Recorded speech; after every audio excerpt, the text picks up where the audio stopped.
왜 하나님은 이스라엘을 택한 백성이라 하셨을까요? 많은 사람들이 처음에 떠올리는 생각은 하나님이 이스라엘만 특별히 좋아하신 건 아닐까? 라는 의문일 것입니다. 하지만 성경을 자세히 보면 하나님이 이스라엘을 택하신 이유는 단순히 그들을 잘되게 하려는 것이 아니었습니다. 하나님은 이스라엘을 통해 세상 모든 민족에게 복이 흘러가게 하려 하셨습니다. 쉽게 말해 이스라엘은 복을 독점하려고 선택된 것이 아니라 복을 전달하는 통로로 부름을 받은 것입니다. 마치 수도관이 스스로 물을 가지는 것이 목적이 아니라 그 물을 다른 곳으로 흘려보내는 것처럼 말이죠. 즉, 이스라엘의 택함은 특권이 아니라 책임이었습니다. 하나님은 이 작은 민족을 통해 말씀을 주시고 메시아 예수 그리스도를 보내셔서 온 인류를 구원하시는 계획을 이루셨습니다. 따라서 이스라엘이 선택된 이유는 하나님이 다른 민족을 버리셨기 때문이 아니라 오히려 모든 민족을 살리시려는 더 큰 사랑 때문이었습니다. 하나님은 아브라함에게 이렇게 말씀하셨습니다. 너는 복이 될 것이다. 너를 통해 모든 민족이 복을 받을 것이다. 이 말씀은 하나님이 왜 이스라엘을 택하셨는지를 아주 간단하게 보여줍니다. 하나님은 이스라엘만 잘되게 하시려고 선택하신 것이 아닙니다. 오히려 이스라엘을 통해 다른 나라와 모든 사람들이 하나님의 복을 알게 하시려는 것이 목적이었습니다. 그래서 이스라엘이 받은 복은 자기들만 간직하는 보물이 아니라 다른 사람들에게 흘려보내야 하는 강물 같은 것이었습니다. 쉽게 말하면 하나님은 이스라엘을 복의 통로로 삼으신 것입니다. 출애굽기에서도 하나님은 이스라엘을 왜 택하셨는지 분명히 보여주십니다. 하나님은 너희가 내 말을 잘 듣고 내 언약을 지키면 너희는 제사장 나라가 되고 거룩한 백성이 될 것이다 라고 말씀하셨습니다. 여기서 제사장은 하나님과 사람을 이어주는 다리 역할을 합니다. 즉, 이스라엘은 세상 사람들을 하나님께로 이끄는 다리로 부름을 받은 것입니다. 그래서 하나님은 율법과 절기, 성막과 제사, 그리고 예언자들과 시편 같은 말씀을 이스라엘에게 맡기셨습니다. 이스라엘은 이 말씀을 지키고 배우고 다른 나라에도 전해주는 일을 담당했습니다.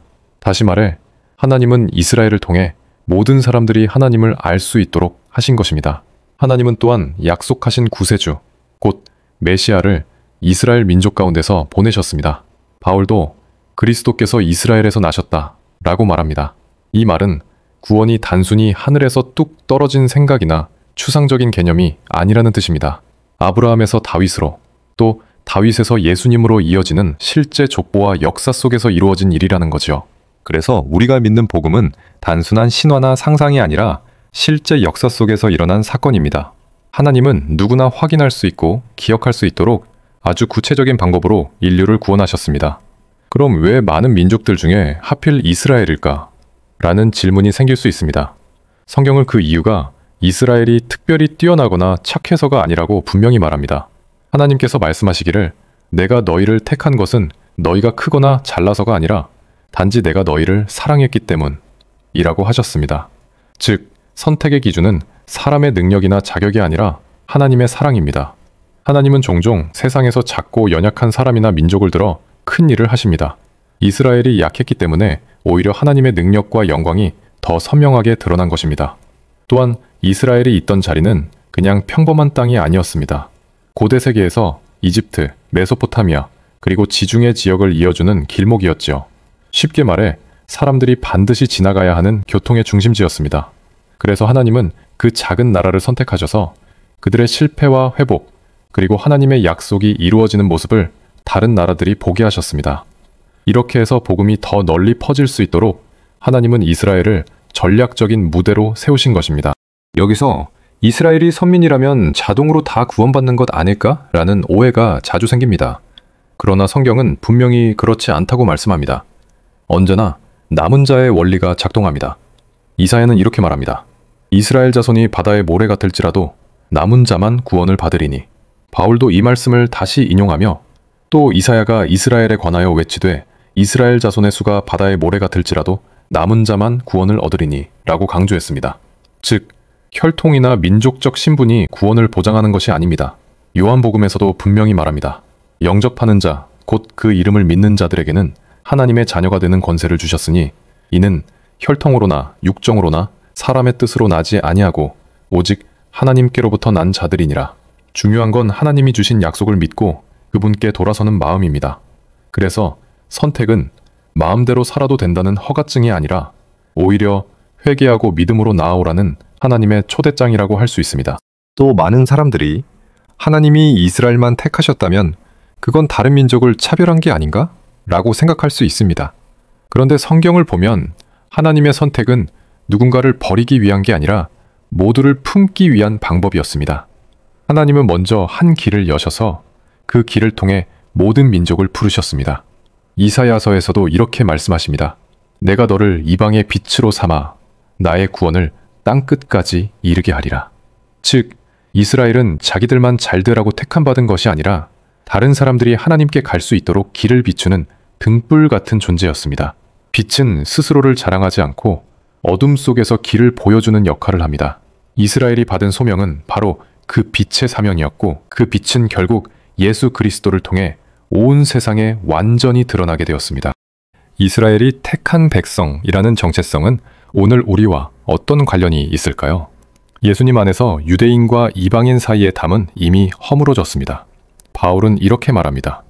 그리스도는 우리의 화평이시라 둘로 하나를 만드사 중간에 막힌 담을 허시고 그래서 이제는 혈통으로 구분되지 않고 예수님을 믿는 모든 사람이 하나님의 백성이 됩니다.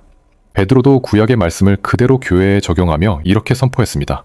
너희는 택하신 족속이요 왕같은 제사장들이요 거룩한 나라요 그의 소유가 된 백성이니 이는 너희를 어두운 데서 불러내어 그의 기이한 빛에 들어가게 하신 이의 덕을 선전하게 하려 하심이라. 즉 교회가 이스라엘을 대체한 것이 아니라 예수 그리스도 안에서 하나님이 하신 약속이 성취된 것입니다. 또 우리는 이방인임에도 불구하고 접붙여진 가지처럼 하나님의 은혜 안에 함께 참여하게 되었습니다.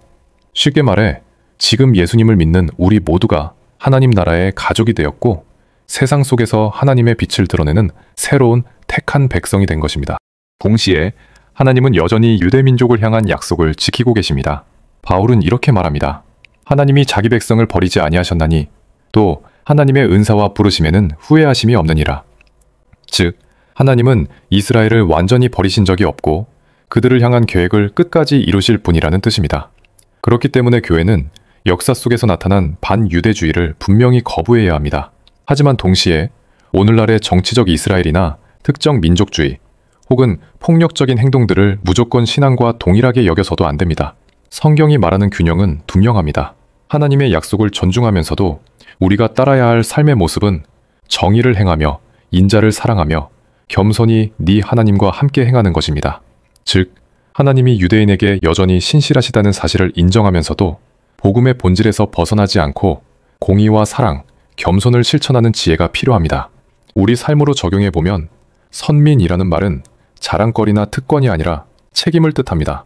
예수님은 제자들에게 너희는 세상의 빛이라고 말씀하셨습니다. 빛은 켜놓고 가려두면 소용이 없습니다. 어둠 속을 밝혀 다른 사람들이 길을 볼 수 있도록 드러나야 합니다. 마찬가지로 하나님께 택함 받은 사람은 삶으로 그 빛을 보여야 합니다. 성경은 이렇게 말합니다. 오직 너희를 부르신 거룩하신 이처럼 너희도 모든 행실에 거룩한 자가 되라. 또 예수님은 새 계명을 너희에게 주노니 서로 사랑하라. 미가서에서는 여호와께서 내게 구하시는 것은 오직 정의를 행하며 인자를 사랑하며 겸손히 내 하나님과 함께 행하는 것이 아니냐 라고 말씀합니다. 그리고 마지막으로 예수님은 제자들에게 너희는 가서 모든 민족을 제자로 삼으라 고 명령하셨습니다. 즉 선택받은 표시는 우리가 얼마나 잘났는지를 드러내는 게 아니라 거룩한 삶을 살고 이웃을 사랑하며 정의를 행하고 복음을 전하는 책임 있는 모습으로 나타나는 것입니다. 우리가 받은 사랑을 다른 사람에게 흘려보낼 때 세상은 비로소 택한 백성의 참된 의미를 알게 됩니다. 어쩌면 마음속에 그럼 이스라엘 이야기가 나와 무슨 상관이 있지? 라는 질문이 남아있을지 모릅니다. 바울은 이렇게 말했습니다. 너희가 그리스도께 속한 자면 곧 아브라함의 자손이요 약속대로 유업을 이을 자니라. 즉 혈통이 중요한 것이 아니라 예수님과 연결되어 있는지가 핵심입니다. 예수님을 믿는 순간 우리는 하나님의 가족 안으로 들어가고 아브라함에게 주셨던 복의 약속 안에 함께 서게 됩니다. 그래서 하나님은 우리 각자를 작은 이스라엘처럼 세우십니다. 가정에서, 직장에서, 이웃 사이에서 하나님의 사랑과 복을 흘려보내는 복의 통로가 되라고 부르시는 것입니다. 여기서 하나님께 택함 받았다는 말은 기쁨이지만 동시에 경고도 함께 있습니다. 아모스 선지자는 이렇게 말했습니다. 땅의 모든 족속 중에 너희만 알았나니 그러므로 너희 모든 죄악을 벌하리라. 즉 하나님을 아는 것은 단순히 특권을 누리는 게 아니라 오히려 더 큰 책임이 따른다는 뜻입니다. 선민이니까 마음대로 살아도 된다는 말이 아니라 하나님을 닮은 삶을 살아야 한다는 부르심입니다. 그래서 우리는 때로 넘어지고 실수하지만 그럴 때마다 다시 회개하고 하나님께 돌아와야 합니다. 은혜의 자리로 다시 서는 것이 바로 택한 백성의 길입니다. 정리해보면 하나님이 이스라엘을 택하신 이유는 단순히 그 민족만 잘되게 하려는 것이 아니었습니다. 하나님은 이스라엘을 통해 모든 나라와 모든 사람에게 복을 주시려는 큰 사랑의 계획을 가지셨습니다.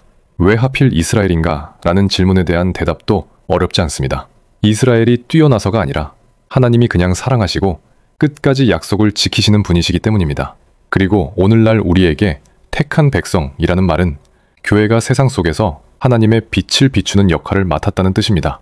말씀과 기도, 믿음의 공동체 안에서 뿌리를 내리고 우리가 받은 사랑을 다른 사람에게 나누며 정의와 자비, 겸손으로 살아가는 것. 바로 그 길에서 우리는 선택받은 기쁨을 가장 뚜렷하게 경험할 수 있습니다. 오늘 하루 가까운 누군가에게 성경 말씀 한 구절을 전해보세요. 또 작은 친절이나 도움을 실천해보세요. 그리고 잠들기 전에 이렇게 간단히 기도해 보시면 좋습니다. 주님, 저를 복을 나누는 통로로 써주세요. 하나님이 이스라엘을 통해 하신 일이 바로 이런 것이었습니다. 그리고 이제 그 일을 당신의 삶 속에서도 이루기를 원하십니다. 택했다는 말은 끝이 아니라 새로운 시작입니다. 복을 혼자 간직하는 사람이 아니라 다른 사람에게 흘려보내는 사람이 되는 것. 그것이 바로 택한 백성이 가진 참된 아름다움입니다.